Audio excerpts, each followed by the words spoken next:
रंगे रंगे श्रीरंगे काय भुललासी पतंगे शरीर जायाचे ठेवणी धरसी अभिलाष जनी नभी तुझा परिवार द्रव्य दराक्षण भंगूर शरीर जायाचे ठेवणे धरसी अभिलाष जनी अंतकाळीचा सोयरा तुका म्हणे विठुधरा शरीर जायाचे ठेवणे धरसी अभिलाष जनी महायोग पीठे तटे भीमराथा वरम पुंडरीकाय दातुन मुनींद्रहि समागत्य तिष्ठन्तमानन्दकन्दनं परब्रह्मलिङ्गं भजे पाण्डुरङ्गं पाण्डुरङ्गाकारो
पावन झालो चयांचनी जयांचे केल्या स्मरण होय सकल विद्यांचे अधिकरण त्याची वंदू श्रीचरण श्री गुरूंचे ते नमस्कारुणी आता नमस्ते सदा वत्सले मातृभूमे त्वया हिंदू भूमे सुखम वर्धितोहम महामंगले पुण्यभूमे त्वदर्थे पतत्वेश कायो नमस्ते नमस्ते जिजामाऊली तुला वंदना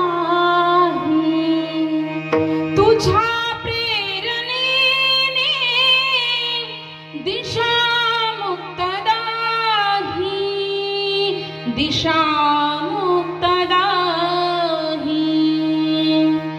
हे दुःख भंजन तुम्ही प्रणाम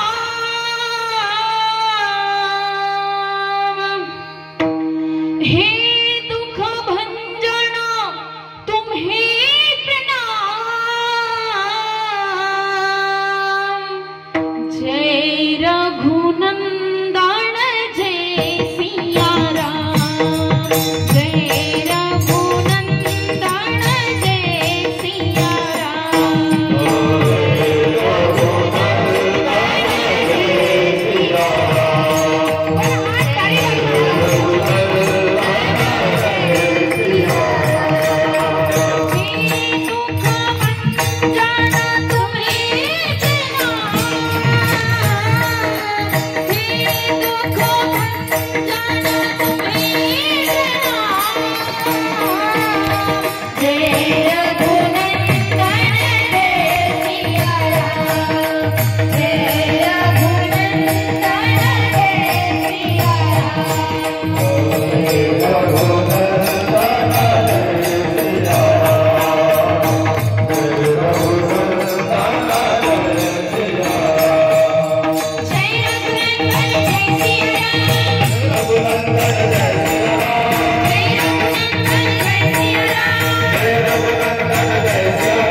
रंगी रंगे श्रीरंगे काय भुललासी पतंगे शरीर जायाचे ठेवणी धरसी अभिलाष जनी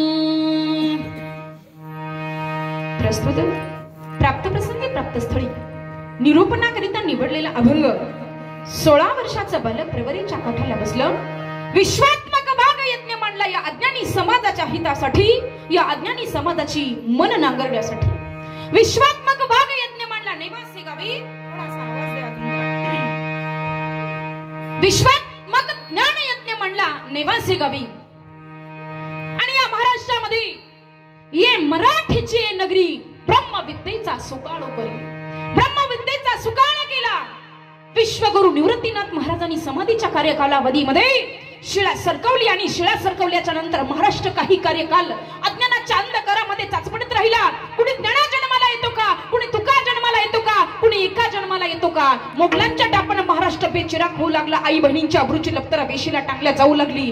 धर्मपतनाला जाऊ लागला. धर्म त्राही करू लागला. त्याच वेळेला पंढरीश पांडुरंग परमात्म्याला आपला अंश जन्माला घालावा वाटला. विटेवरनं खाली वाकून पाहिलं, मुकुटातनं एक मणी गळाला. तो तसाच दक्षिण वाहिनीनं तेहू गावामध्ये इंद्राणीच्या काठाला जाऊन पडला. भगवान तुकोबारायांचा उतार झाला. इंद्राणीचं तीर्थ पिऊन ज्यांची वाणी तृप्त झाली. 4092 अभंगाची निर्मिती वंदनीय महाराजांनी केली. एका अभंगातल्या एका चरणातल्या एका शब्दामध्ये ज्यांना पंढरीश पांडुरंग परमात्म्याच्या अधिष्ठानाचा साक्षात्कार झाला ते भगवान तुकोबाराया.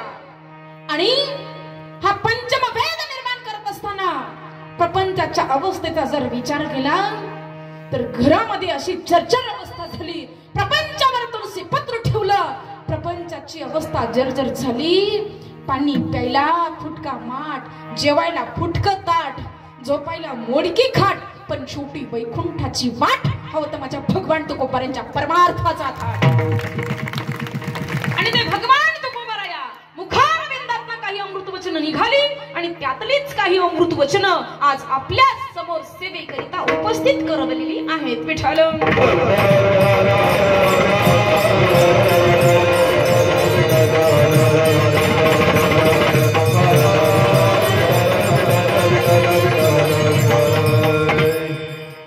निरूपणाला प्रारंभ करण्यापूर्वी तुम्हा सर्व श्रोते सज्जन शक्तींना माहिती असलं कीर्तन कशाच्या निमित्ताने आहे तरी सांगणं हे वक्त्याचं पहिलं कर्तव्य ठरतं. तुम्ही म्हणता फोटो तर बाबांचा आहे, बाई चालू तर आज या ठिकाणी सालाबाद प्रमाणे चालत असलेला हा भव्य दिव्य स्वरूपामध्ये अखंड हरिनाम सप्ताह, ग्रंथराज ज्ञानेश्वरी पारायण सोहळा तथा श्रीमद भागवत कथा ज्ञान यज्ञ सोहळा वैकुंठवासी मोहनजी महाराज शिंदे यांच्या प्रेरणेने तसेच मेटे महाराज तुर्काबाद यांच्या अध्यक्षतेखाली समस्त गावकरी मंडळी यांच्या सहकार्याने चालत असलेला हा अखंड हरिनाम सप्ताह, आज या अखंड हरिनाम सप्ताहातली ही 4थ्या दिवसाची सेवा माझ्यासारख्या पामराच्या वाट्याला आली. म्हणतात ना, आले देवाजीच्या मना तिथे कुणाचे चाले ना. वास्तविक उद्या यायचं होतं पण काही कारणास्तव आज यावं लागलं. जशी देवाची इच्छा आणि परमेश्वराच्या इच्छेपुढे तुमचं आमचं काही चालत नाही माई बापू. आणि म्हणून आज आदरणीय शास्त्री महाराजांची सेवा होती, राम महाराज शास्त्री दादांची सेवा होती आणि उद्या आमच्याकडे आलं होतं थोडासा प्रसाद. पण तो प्रसाद थोडा लवकर भेटला, आज भेटला सेवेचा. त्यांच्या माध्यमातून इथे येण्याचं हे प्रयोजन झालं. आमच्या दिंडीचे उत्कृष्ट वादक आणि सर्वांचे लाडके असणारे आदरणीय मृदंग सम्राट, ज्यांच्या मृदंगाची थाप ऐकून आमच्या दिंडीमध्ये चालणाऱ्या विद्यार्थ्यांनी मुलांनी सुद्धा मृदंगाचे क्लास लावले. दादा कृष्णापूरकरांनी आजही खूप नाव काढतात. अगदी ज्यांची मृदंगाची थाप वाजावी आणि एखाद्या शेतामध्ये पाणी जरी भरत असेल ना महाराज, त्याला सुद्धा भजन म्हणावं वाटावं, त्याच्या बोटांमध्ये सुद्धा त्या ठिकाणी तो नाद आवा, असं असणारे आमचे आदरणीय ऋषीदादा, दादांच्या चरणी दंडवत प्रणाम. तसेच आदरणीय त्यांच्या संपर्कातून ज्यांनी संपर्क केला असे असणारे आदरणीय गायनाचार्य श्री राजू महाराज माऊलींनाही या ठिकाणी दंडवत प्रणाम. त्यांच्या बरोबर असणारे दादा माऊली महाराज माऊलींनाही या ठिकाणी दंडवत प्रणाम. तसेच गाण्याच्या साथीला असणारे अशोक माऊलींनाही या ठिकाणी दंडवत प्रणाम. तसेच आमचे दादा ज्ञानेश्वर माऊलींनाही या ठिकाणी दंडवत प्रणाम. हार्मोनियम वादक असतील त्यांनाही दंडवत प्रणाम. तसेच आदरणीय आमच्या कर्मयोगिनी गोशाळेची गोड आवडती आणि लाडकी माझी विद्यार्थिनी, गोड अगदी आम्ही जिला जनाबाई म्हणत असतो असे असणारी आमची दिव्याताई पवार ताईंना या ठिकाणी दंडवत प्रणाम. बालकीर्तनकार भागवत कथेचं अध्ययन सुरू आहे, वेदांत अध्ययनही सुरू आहे. तसेच आदरणीय सर्व माता भगिनी या ठिकाणी मातृशक्ती अगदी सर्वांच्या चरणी दंडवत प्रणाम. विमेकरी माऊली असतील, आपण सर्व श्रोते सज्जन शक्ती आहात, चौदार बाबा असतील, आदी करून सर्व टाळकरी माईबाप सर्वांच्या चरणी दंडवत प्रणाम. तसेच सुंदर अशा ऑपरेटिंग त्यांची आहे. दादा आपणासही दंडवत प्रणाम. सुंदर अशी ऑपरेटिंग आहे साऊंड सिस्टम. आपणा सर्व श्रोते सज्जन शक्तीने या ठिकाणी दंडवत प्रणाम. आमच्या बरोबर आलेले आमच्या दिंडीचे सहयोगी कर्मयोगिनी गोशाळेचे सहयोगी असणारे आमचे आदरणीय श्री सुधाकर मामा सोकटकर मामा या ठिकाणी आलेले आहेत. मामांना या ठिकाणी दंडवत प्रणाम. तसेच आमच्या कर्मयोगिनी गोशाळेचे सहसचिव आदरणीय श्री नितीन दादा धुमाळ तेही या ठिकाणी आलेले आहेत. दादांना या ठिकाणी दंडवत प्रणाम. आपणा सर्व श्रोते सज्जन शक्तीने दंडवत प्रणाम करून या ठिकाणी सेवेला प्रारंभ. विठ्ठल विठ्ठल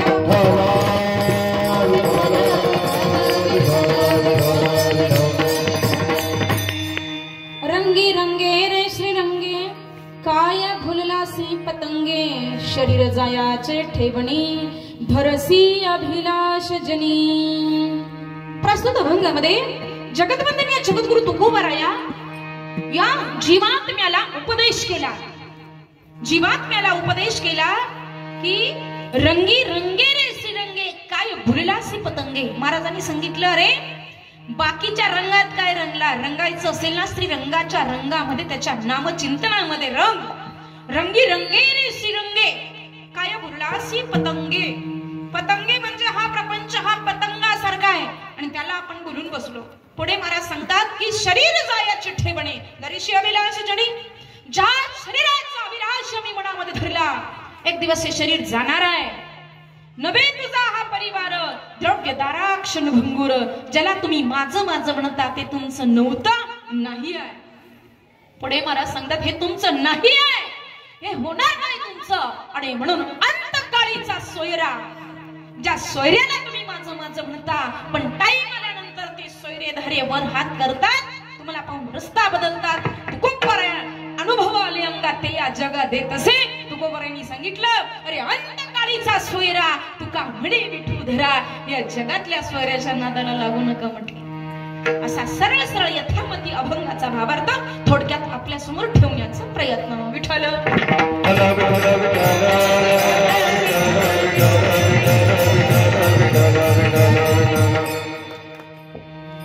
बघा अभंगामध्ये तुकोबराय सांगतात की रंगी रंगे रे श्रीरंगे. श्रीरंगाच्या रंगामध्ये रंगा. तुम्ही ज्या रंगात रंगलेत ना ते सर्व रंग फेल आहेत. तुम्ही म्हणता ताई बस काय सर्व रंग फेल आहे. बघा बरं मंडपचा रंग किती सुंदर आहे. ह्या साऊंड सिस्टमचा रंग बघा बरं म्हणतात किती सुंदर आहे. ब्लॅक कलरचा आहे. ह्या वारकऱ्यांचा रंग बघा बरं किती सुंदर आहे. पांढरा शुभ्र दिसतात. कपड्याचा रंग किती सुंदर आहे म्हणाल पण बाबांनो हे सर्व रंग फेल आहे. म्हणतात कस काय फेल आहे. तुम्ही काय आम्हाला फेल म्हणता का. अजिबात नाही बाबांनो. पण ज्या रंगामध्ये तुम्ही रंगलात ते रंग सर्व फिके पडणारे आहे. मला उदाहरण जर पाहायचं असेल हा जो मंडप आहे ना हा 1 महिना जर उन्हामध्ये राहिला तर याचा रंग फिका होणार आहे. हा माईक जर 1 महिना उन्हात राहिला तर याचाही रंग फिका होणार आहे. एवढंच नाही तर तुम्ही घराला दिलेला रंग 2-4 वर्षांनी फिका होणार आहे. जाऊ द्या आता एवढं सर्व सोडून द्या पण मला जरी 1 महिना उन्हात उभं केलं तर माझाही रंग फिका होणार आहे.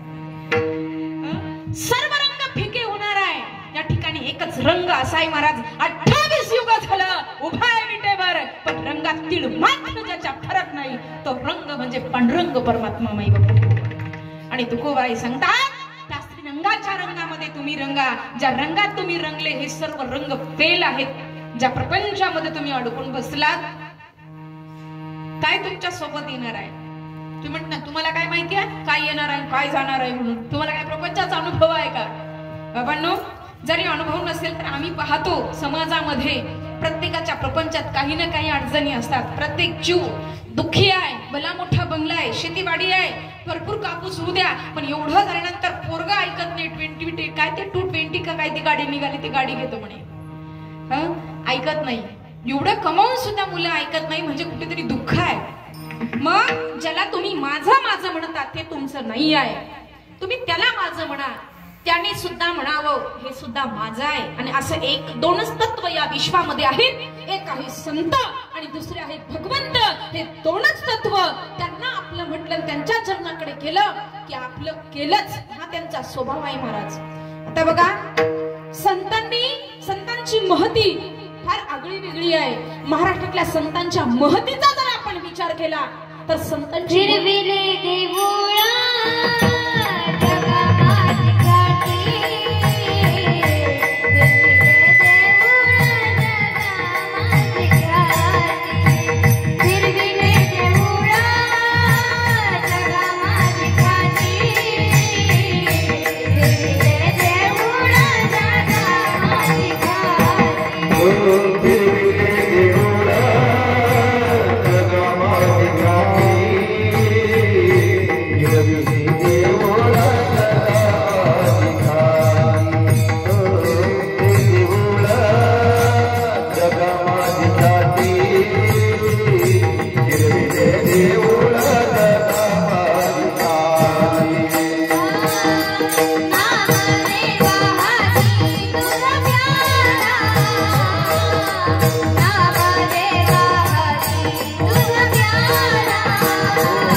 रे देऊळ जगा माझी ख्याती, नामदेवा हाती दूध प्याला. ही संतांची महती आहे. बघा, नामदेव महाराज जर प्रपंचाच्याच रंगात रंगत बसले असते तर कदाचित नामदेवांकडनं मंदिर फिरवण्याची क्षमता त्यांच्यामध्ये प्राप्त झाली नसते. आणि जर त्या श्रीरंगाच्या रंगात रंगलेच नसते तर त्या ठिकाणी नामदेवांच्या हातून कदाचित देवानं दूधही प्राशन केलं नसतं. आणि या प्रचिती संत महात्म्यांना आल्या. वास्तविक पाहता नामयाचा तुका आणि म्हणून तुकोबराई सांगतात की रंगी रंगे रे श्रीरंगे. आता त्याच्या रंगामध्ये रंगल्यानंतर काय फायदा आहे? संत महात्म्यांना माहिती होतं कलियुगामध्ये स्वार्थी लोक निघणार आहे, काहीतरी प्रॉफिट असल्याशिवाय भजन करणार नाही. आता लोकांचं कसं आहे, देवा पंढरपूरची वारी करतो पण शेतामध्ये चांगलं पीक पिकू दे. देवा पंढरपूरची वारी करतो, सप्ताहाला चांगली पंगत घालतो, पण ज्यानं माझा चौकात अपमान केला ना, बस तो कोरोना बाधितच झाला पाहिजे देवा. एवढं जरी केलं ना, बस तुझा आभारी आहे देवा, पुढच्या वर्षी अजून चांगली पंगत देईल. असा स्वार्थी जमाना आहे. संत महात्म्यांना माहिती होतं कलियुगामध्ये स्वार्थी लोक निघतील, तर भजन केल्यानंतर त्याचा प्रॉफिट काय आहे? तर पर्वत जळती पापाचे, नाम संकीर्तन साधन पै सोपे. जळती नाम संकीर्तन साधन पै सोपे, नाम संकीर्तन साधन पै सोपे, नाम संकीर्तन साधन पै सोपे, नाम संकीर्तन साधन पै सोपे.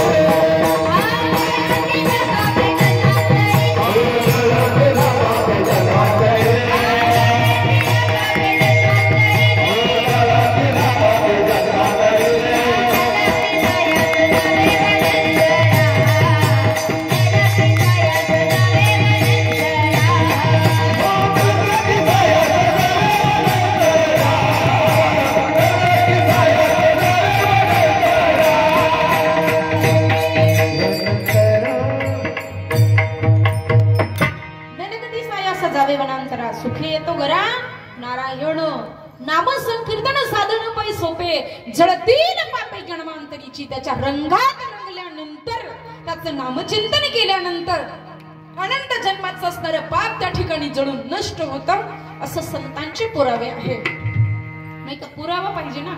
काय होतं, असं बोलायला गेलं की माणसं म्हणतात काही काही एवढे अनोखे असतात महाराज, संप्रदायाशी काही घेणं देणं नाही, धर्माला बाधक असणारे, ज्यांना धर्माशी काही घेणं देणं नाही, संप्रदायाचा काही लोलेश नाही, गळ्यात माळ नाही. मग चंदन लावल्यानं काय होतं, बुक्का लावल्यानं काय होतं, आमच्या हातून तुम्हाला चंदन लावू नये म्हणून चंदन लावतो आम्ही. फेटा घातल्यावर काय होतं, कंबर बांधल्यावर काय होतं, तुझ्या काय बापाचं चाललं बाबा, तुझं खातो का आम्ही? रिकामा चौकशा करू नये. त्यासाठी संप्रदायात उतरावं, अंगीकार करावा, अनुभव घ्यावा, बोलू नये. महाराज पूर्वीची माणसं सांगायची की जिथं कल्पना नसेल माहिती करून घ्यावी, पण चार चौघात विचारू नये. फार विद्वान आहे तर त्या विद्वानानं एखाद्या विद्वानाला प्रश्न विचारावा, पण कुठे? चार भिंतीच्या आत. काही मर्यादा आहेत. आणि म्हणून त्या ठिकाणी बघा, संत महात्म्यांना माहिती होतं कलियुगामध्ये स्वार्थी लोक राहतील. नामचिंतन करण्यासाठी कलियुगातल्या लोकांकडे वेळ राहणार नाही. म्हटले मग वेळ राहणार नाही. शांतिरूप संत एकनाथ महाराजांनी सांगितलं, हरी बोला देता, हरी बोला घेता, उठता बैसता हरी बोला, हरिमुखी गाता, हरपली चिंता. पण कलियुगातले लोक एवढे कुचर हरभरे होते. त्यांनी सांगितलं, महाराज आता ते नामचिंतन जर करत राहिलो तर इतरांची टिंगल कधी करायची, इतरांच्या चर्चा कधी आमच्या मैफिलीत रंगायच्या. नामचिंतन कसं करायचं? मग आम्हाला नामचिंतन करायला कुठं वेळ आहे? त्यावेळेला ज्ञानोबारायांनी ऑप्शन काढून ठेवलेलं होतं अगोदरच. महाराज देवाची द्वारी भाषण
क्षणाला वेळ नाही. मग ज्ञानोबाराय म्हटले, देवाचे द्वारी उभा क्षण भरी तेने मुक्तिचारी साधी गेल्या स्वरूपता, सायुज्यता, समीपता आणि सलौकता या 4 प्रकारच्या मुक्ती तात्काळ आहे म्हटले. फक्त देवाच्या दारात क्षणभर उभं राहा.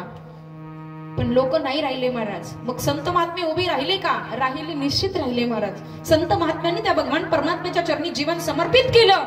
त्यामध्ये लोक काय म्हणतील याचा विचार कधीच केला नाही. आणि ज्याला परम साध्यापर्यंत पोहोचायचं आहे त्याला लोक काय म्हणतील याच्या पलीकडे जीवन जगावं, त्याला त्याचं ध्येय प्राप्त झालं माई बाप्पा हो. कारण माझी तुकोबराया ज्या वेळेला देहू गावामध्ये भजनाला प्रारंभ झाला, प्रपंचावर तुळशीपत्र ठेवलं, प्रपंचाची अवस्था जर्जर झाली, भजनाला प्रारंभ झाला. एवढं भजन झालं की माझी मत झाली अनावर वाचा, छंद या नामाचा घेतला असे. एवढं भजन झालं, या भजनाला सीमा राहिली नाही. त्यावेळेला पहाटे उठावं ब्रह्ममुहूर्तावर आणि तुकोबरांचा काकडा चालायचा. आणि काकडा चालत असताना त्या ठिकाणी लोकांनी प्रतिबंध घालावा. गावातल्या लोकांनी म्हणावं, तुकोबराया असं 4 वाजता उठता तुम्ही, 3:30ला उठता ब्रह्ममुहूर्तावर, आमच्या झोपा होत नाही, आम्हाला प्रपंचाची कामकाज असतात, तुम्हाला दुसरं काही काम नाही, तुम्हाला काय आहे मागण पुढून गोसाई रडण जलतर तडण फुपटावडं म्हटले. अशी अवस्था झाली म्हटली तुमची. पण आम्हाला कामकाज असतात, दिवसभर आम्हाला काम सुचत नाही. त्यावेळेला तुकोबरायांनी म्हणावं, बाबांनो काय सांगू रे, आता माझी वाणी, आता माझी जीव माझा ऐकायला तयार नाही आहे, काय करू मी. तुकोबरायांना भजन सोडलंच नाही. छोटे गावातल्या लोकांनी, जे गावचा प्रमुख होता त्या पाटलाकडे तक्रार केली. सांगितलं, पाटील एक तर तुकोबरायांना गावात ठेवा, नाही तर आम्हाला गाव सोडून जायला सांगा. दोन्ही पैकी काहीतरी करा म्हटले. आता आम्हाला गावात राज्य नाही म्हटले, कारण एवढं सकाळीच त्यांचं भजन सुरू होतं, प्रदक्षिणा सुरू होते, गाव प्रदक्षिणा. आता मात्र त्या ठिकाणी आम्हाला हे भजन सहन होत नाही. त्यावेळेला तो पाटील तुकोबरायांकडे येऊन म्हणतो आहे, तुकोबा मला माहिती आहे तुमचं वैराग्य, तुमची भक्ती, तुमच्या भक्तीला, तुमच्या त्यागाला, तुमच्या वैराग्याला माझा सलाम आहे, पण शेवटी गाव सांभाळणं ही माझी जबाबदारी आहे. तुकोबराया क्षमा असावी, पण भजन करायचं असेल ना तर तुम्हाला गावात नाही राहता येणार. माझ्या तुकोबरायांनी महाराज भजन बंद केलं असेल का? भजन बंद नाही केलं, गाव सोडलं, पण भजन नाही सोडलं महाराज. अशी अवस्था झाली. कोपला पाटील गावीची ही लोक, आता काय खावे, कोणीकड जावे, गावात राहावे कुण्या बळे. अरे ज्याच्या बळानं मी गावात राहत होतो तो गावचा पाटील कोपला, आता काय करावं. तुकोबरांनी भंडारा डोंगर गाठला आणि भंडारा डोंगरावर भजनाला प्रारंभ झाला. एवढा भजन झालं तुकोबरांच्या जीवनामध्ये महाराज. पण तुकोबरांची पत्नी, प्रत्येक कर्त्या पुरुषाच्या पाठीमागे एका कर्तृत्ववान स्त्रीचा हात असतो. आणि म्हणून तुकोबरायांची पत्नी ही सामान्य पत्नी नव्हती की जिला एवढे वैराग्यवान संत पती म्हणून लाभले. तर ती माऊली सामान्य असेल का महाराज? काय पुण्य घेऊन जन्माला आली असेल. जिजाऊ माऊली महाराज, 2 जिजाऊचा त्याग आहे बघा. एकीनं संप्रदायासाठी स्वतःचा पती दिला आणि एकीनं महाराष्ट्राच्या या हिंदुस्थानच्या भूमीसाठी स्वतःचा मुलगा समर्पित केला. अशा 2 जिजाऊचे अगणित आपल्यावर उपकार आहेत. आणि म्हणून नारी शक्तीनं तुम्ही सामान्य नाही आहात. नारी म्हणजे काय आहे बघा. आजची नारी कुठे चालली, आला हो करून या ठिकाणी सांगून जाईल. माझ्या माता मौल्यांना तुम्ही सामान्य नाही आहात, कारण जिच्या हाती पाण्याची दोरी ती या जगताचा उद्धार करी. पण आता मात्र उद्धार होण्याच्या ऐवजी उलट कामं व्हायला लागली. जिच्या हातामध्ये पाण्याची दोरी आली ती कार्टून बघते, ती अजून काय काय बघते, काय काय असं मला काय माहिती नाही. आम्ही कधी टीव्हीचा आमचा संबंध नाही, पण ते काय काय अजून देव आणि अजून काय काय असतील ते तुम्हालाच माहिती सर्व. तर या रंगामध्ये रंगल्या काय त्यांना संस्कृतीचे धडे बघा. पाण्यामध्ये मदालसेनं उपदेश केला. गोपीचंद राजा ह्या कथा इतक्या सुंदर आहेत महाराज. त्यांनी पाण्यामध्ये त्या बालकाला उपदेश केला. जिजाऊ माऊलीनं पाण्यामध्ये उपदेश केला. आताची माऊली पाण्यामध्ये त्या बाळाला एकीकडे झोका देते, एकीकडे मोबाईल बघते महाराजांनी व्हिडिओ बनवते. आणि काय ते पोरं काय संस्कार घडणार आहे बरं. एवढ्या मोबाईल बघतात, एकीनं फोडणी देता देता महाराज भाजी टाकायच्या ऐवजी मोबाईलच फोडणीत घातला. किती बेकार भयानक परिस्थिती आहे. पण ह्या गोष्टी फार चुकीच्या आहे जीवनामध्ये. आमच्याकडे बाबा एक माऊली होती, अगदी 2-3 महिन्यापूर्वीची गोष्ट. ते व्यक्तिमत्व आमच्याकडे गोसेवेला यायचे कायम. त्यांची सुनबाई आपली राग ताना निघाली महाराज, मालकाची तिचे भांडणं झाली. पण गावातून एक नमुना आला, हाईट कमी होती, मोबाईल होता हातामध्ये. इतका मोबाईल बघण्याचं बघा, एवढं वेळ ते मोबाईल मध्ये व्हिडिओ बनवता समोरच्या बाईला जाऊन धडक बसली. ती म्हणली बाई वरती बघ ना, मग बघते तर समोर बाईला धडक बसली. इतकं मोबाईल मध्ये वेळ व्हावं. माझ्या माता मौल्यांना, लेकी बाळींच्या हातामध्ये व्हॉट्सअपचे मोबाईल असेल, 2-3 हजाराच्या मेकअप किट असेल, या गोष्टी देण्यापेक्षा त्या मुलींच्या हातामध्ये जनक नंदिनी जानकी सीता मातेचा दिव्य संघर्ष द्या. त्या लेकी बाळींच्या हातामध्ये चित्तोडगडावर वास्तव्य केलेल्या महाराणी पद्मिनीचं दिव्य असणारं जीवन चरित्र द्या. त्या लेकी बाळींच्या हातामध्ये एकटी नारी शक्ती, स्वतःचा पती घरामध्ये त्याचा प्रेत पडलेला आहे, आणि ते प्रेत पडलेले असताना सिंहासनासाठी, त्या झाशीच्या राज सिंहासनासाठी आपल्या पतीला दिलेल्या वचनपूर्तीसाठी पतीचं प्रेत घरामध्ये पडलेलं आहे. पण तरी तिला रडता नाही आलं. 1 तासाच्या आत हजारो विधर्मी गिधडांसोबत तिला लढावं लागलं. ती होती झाशीची राणी महाराणी लक्ष्मीबाई. त्या महाराणी लक्ष्मीबाईचे दिव्य चरित्र आज आम्ही आमच्या लेकी बाळींच्या हातामध्ये दिले पाहिजे. आमच्या लेकी बाळींचा एकच अजेंडा, सुंदर रील्स बनवणार आणि ती इंस्टाग्रामला टाकणार, फेसबुकला टाकणार. माझ्या माता माऊल्यांनो, चुकून सुद्धा त्या ठिकाणी लेकी बाळींचे फेसबुक अकाउंट आणि इंस्टाग्राम अकाउंट खोलू नका, ते त्यांना देऊ नका एवढं स्वातंत्र्य. कारण या गोष्टीमुळे अनुचित प्रकार समाजामध्ये घडत आहेत. विठ्ठल विठ्ठल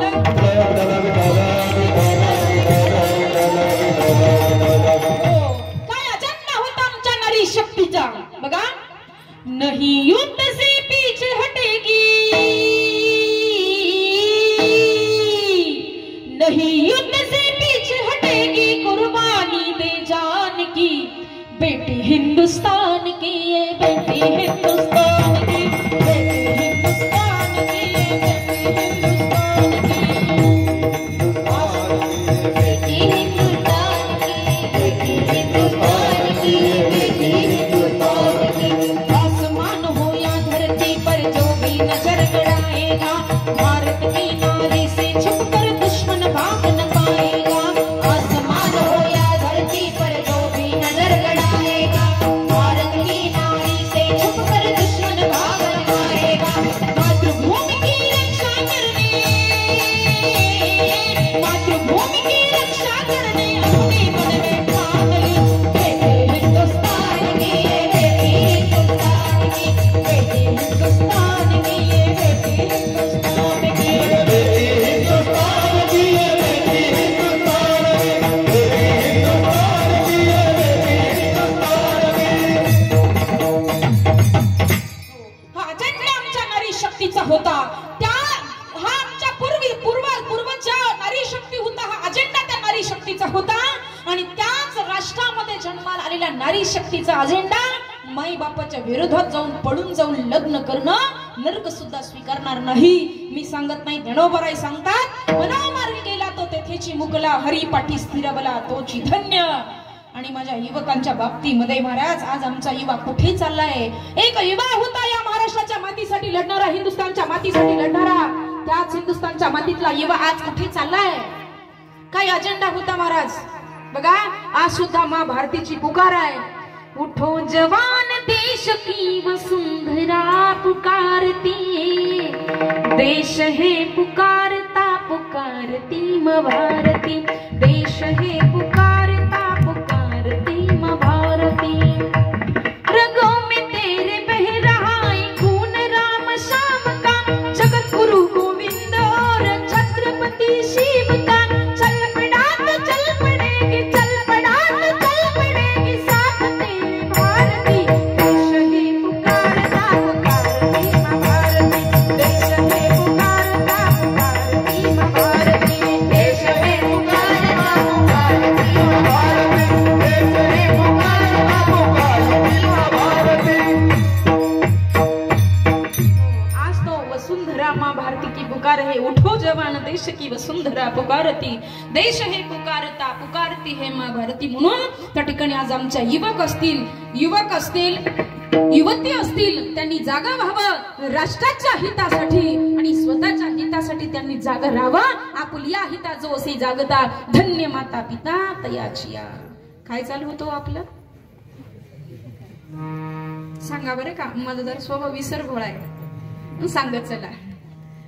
काय चालू होता? तुकोबरायांची भक्ती, तुकोबरायांची भक्ती. तुकोबराया भंडारा डोंगरावर पोचले. वृक्षवल्ल्यांना सोयरं मानलं, या जगातल्या सोयऱ्याधाऱ्यांनी नाकारलं. त्यावेळेला भंडारा डोंगरावर पोचले आणि त्या श्रीरंगाच्या रंगामध्ये, नामामध्ये एवढे रंगून गेले की त्या नामचिंतनामुळे पशु पक्षी सुस्वरे आळविती. वृक्षवल्ली सोयऱ्या महावडचली. वृक्षवल्ल्यांना सोयरे मानलं, पशु पक्ष्यांना त्या ठिकाणी भजन आळवायला लावलं. कारण तुकोबरायांचं भजन असं होतं की तुकोबरायाच्या भजनानं वृक्षवल्ल्यांमधनं सुद्धा विठ्ठल विठ्ठल नामाचा ध्वनी यायला लागला.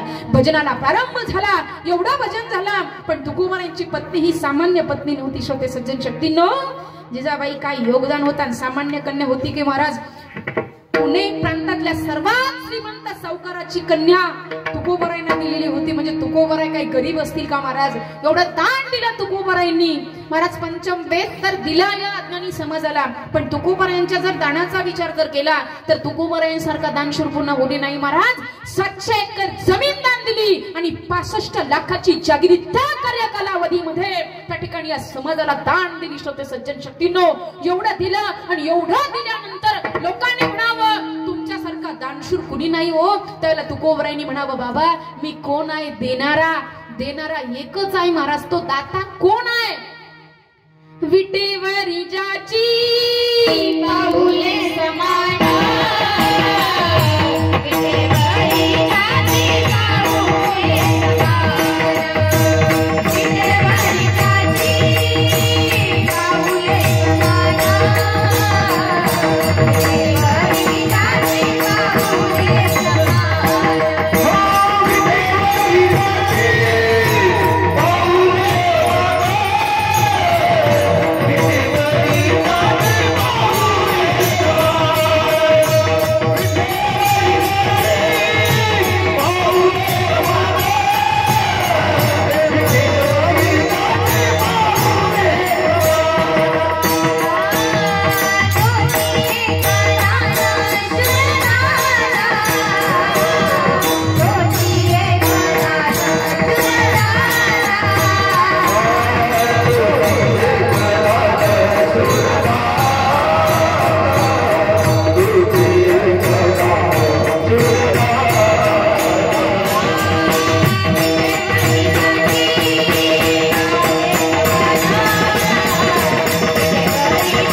विटेवरी जाची पाऊले समान. म्हटलं त्या भगवंताशिवाय दुसरा दानशूर दाता कोणी नाही आहे. किती दिलं महाराज, काय काय दिलं बघा. आला हो म्हणून सांगून जाईल. काय काय दिलं तुम्हाला? काय दिलं हो? दादा सरकारने काय दिलं तुम्हाला? 4 किलो तांदूळ, 5 किलो गहू, 2 किलो तांदूळ, 1 किलो तेलपुडा, रेशन. बरोबर? आला हो म्हणून सांगून जाईल. बघा सरकारनं दिलं पुरत नाही. पुरतं का? 5 किलो गहू, 2 किलो तांदूळ, 1 लिटर तेलपुडा पुरतो का? सरकारने दिलं पुरत नाही. सरकारने दिलं पुरत नाही, माय बापानं दिलं उरत नाही. तुम्ही म्हणता काय माहिती आहे तुम्हाला? माझ्या बापाने 100 एकर जमीन कमवून ठेवली म्हणे आमच्या पंजोबानं, अजून आम्ही तीच जमीन खातोय म्हणे, दुसरं काही नाही कमावलं, एक भिंत सुद्धा बांधली नाही म्हणे आयुष्यात. आयत्या पिठावर नाही का ओढतो म्हणे. सरलं नाही, अजून 3 पिढ्या झाल्या. माई बापाने आपल्याला हा जो देह दिला, हा देह उरत नाही महाराज. सरकारनं दिला पुरत नाही, माई बापानं दिलं उरत नाही, संतांनी दिलं कधी सरत नाही, सत्य कधी डरत नाही, कीर्तिवान कधी मरत नाही, समुद्र कधी भरत नाही, विष कधी पचत नाही, आणि एवढं तुमच्या डोक्यात शिरत नाही. नाही शिरतं का? खरं सांगा बरं. आणि ते शिरत नाही म्हणून आमचं बरं आहे. यांचं जर तुमच्या जर सर्व डोक्यात राहिलं असतं तर परत महाराज महाराष्ट्रात आम्हाला घरीच बसावं लागलं असतं. तर बघा तुम्ही म्हणतात बघा माईबापांना दिलं उरत नाही आणि संतांनी दिलं सरत नाही. कसं सरत नाही महाराज? बघा कृपादान केले संती कल्पांतीही सरेना. कृपा केली महाराज आमच्या संत महात्म्यांनी. किती कल्प गेले म्हणजे आमच्या ज्ञानोबरांची ज्ञानेश्वरी संपेल. किती कल्प गेले म्हणजे माझ्या तुकोबरांचा गाथा संपेल. किती कल्प गेले म्हणजे अमृत अनुभव संपेल. किती कल्प गेले म्हणजे चांगदेव 65 संपेल. माई बाप हे दिलाय आम्हाला आमच्या संत महात्म्यांनी. आमची गीता माऊली काय दिलाय महाराज आमच्या संत महात्म्यांनी. जे दिलंय ना महाराज किती कल्प गेले तरी ते सरणार नाही. एवढं दिलंय आम्हाला दान. कृपा दान केले संती कल्पांतीही सरेना. काय सांगू आता संतांचे उपकार.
निरंतर मानवाला त्या ठिकाणी जागवण्याचा प्रयत्न केला.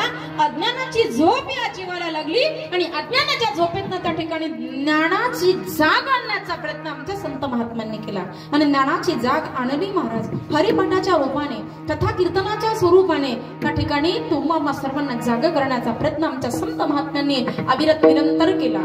त्यापैकी विषय चालू होता आपला तुकोबरायांचा. भजनाला प्रारंभ झाला पण तुकोबरायांची पत्नी ही सामान्य पत्नी नव्हती. लेकरांना बरोबर घ्यावं, भाकरीचं गाठोडं डोक्यावर घ्यावं पाठीमध्ये आणि ते भाकरीचं गाठोडं घेऊन निघावं महाराज.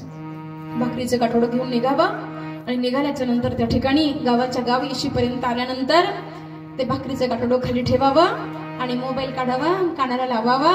तुम्ही कुठल्या डोंगरावर बसलेले आहात किंवा मेसेज करावा, हा कुठे बसलेले आहात महाराज. माझ्या जिजाबाई मोबाईल होता का तेव्हा? नव्हता महाराज. पण 5 ज्ञानेंद्रिय आणि 5 कर्मेंद्रिय, 11वं मन. अर्जुना तू म्हण हेच करी माझे भजनी प्रेम धरी. 11व्या मनाचं बटन दाबून झाल्याच्या नंतर महाराज काय सांगावं. जसं महाराज 10 अंक आपण दाबले आणि हिरवं बटनच दाबलं नाही आणि फोन कानाला लावला तर फोन लागल का? दिवसभर जरी त्या ठिकाणी फोन कानाला लावला तरी फोन लागणार नाही. तो त्याचा म्हणजे चार्जिंग संपून जाईल पण फोन काही त्या ठिकाणी लागणार नाही. तसं 5 ज्ञानेंद्रिय 5 कर्मेंद्रिय या देहामध्ये आहे महाराज आणि 11वं मनाचं बटन, 11वं मन त्या परमात्म्याशी एकरूप झाल्याच्या नंतर त्या ठिकाणी ज्या वाटेनं तुकोबराय जायचे महाराज त्या वाटेच्या मातीला त्या ठिकाणी कान लावावा. 3ही वाटेला त्या ठिकाणी कान लावावा. ज्या वाटेनं तुकोबाला गेलेली असायचे महाराज त्या वाटेतल्या मातीतनं विठ्ठल विठ्ठल असा आवाज येत होता. विठ्ठल माझा माझा माझा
घोष का मातीतनं ऐकायला यावा. तरी सुद्धा काही जास्त शिकलेले म्हणतील तर मातीतनं कुठं विठ्ठल विठ्ठल आवाज येत असतो का? मातीतनं कुठं विठ्ठल विठ्ठल रिंगटोन ऐकायला येत असते का? नक्कीच येईल महाराज. पण कधी बघा, शांतीचा डिस्प्ले टाका, वैराग्याची रेंज मिळू द्या, भक्तीची चार्जिंग करा, नामाचा बॅलन्स टाका, विठ्ठल नावाची रिंगटोन वाजल्याशिवाय राहणार नाही माई बापू. विठ्ठल विठ्ठल तो ध्वनी निघाला, तो आवाज आला आणि माझ्या जिजाबाई निघाल्या महाराज. लेकरं मागं पुढे खेळत आहे. अर्धा रस्ता डोंगराचा पार झाला आणि पार झाल्याच्या नंतर माझ्या जिजाबाईच्या पायामध्ये असा काटा मोडला महाराज. तळ पायातून काटा जावा, वरती पायात निघावा, एवढा भयंकर काटा मोडलेला आहे. बळबळ बळबळ रक्त बाईला लागलं, वेदना बाईला लागल्या. बस आता माझे मालक आहे उपवाशी, घरीही जाता येत नाही, गावातही जाता येत नाही आणि डोंगरावरही जाता येत नाही. एखाद्या हिंस्त्र पशूने जर हल्ला केला लेकराचा आणि माझा प्राण आता इथे जाईल आणि आता मात्र रक्तस्राव बंद होणार नाही. भयंकर असा काटा मोडलेला आहे महाराज. त्यावेळेला चिंतन तुकोबारायांचं चाललेलं आहे, पण चिंता विटेवरच्या पंढरीच्या राजाला पडली. अरे माझा भक्त चिंतनात मग्न आहे, त्याला तर प्रपंचाची चिंता नाही आहे. तुका म्हणे बहार घातलिया वरी होईल कैवारी नारायण. माझ्या विटेवरच्या मालकानं महाराज विटेवरून ओढी टाकली. गरुडाला सांगितलं, गरुडा बंद करा म्हणले सगळ्या पंढरपूरच्या वाटानं. आधी भंडारा डोंगर गाठला, भंडारा डोंगर गाठला महाराज. गुराख्याचं रूप धारण केलं, खांद्यावर घोंगडी आणि काठी घेतलेली आहे आणि धावत आला. कुठल्या तो मावशी तुम्हाला काटा मोडला, मावशी मावशी मी काढू का काटा? ही भाषा महाराज, जैसा केला तैसा होय दहावीस होय धरोनिया.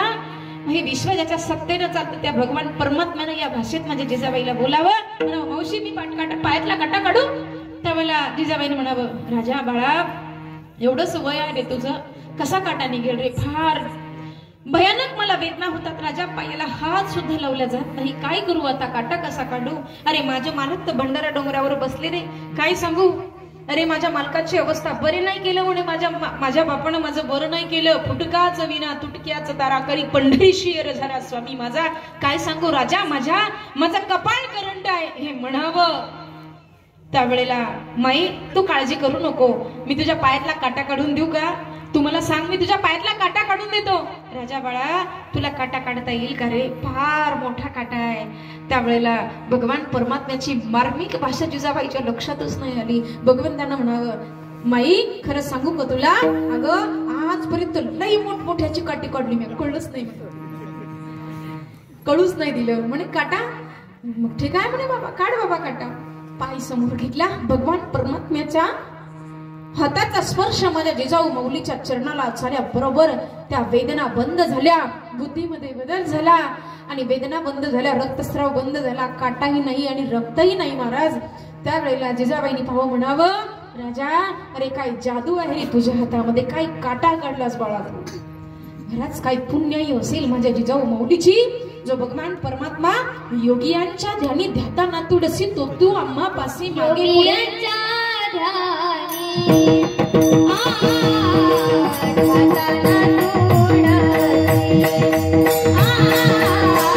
योगियांच्या ध्यानी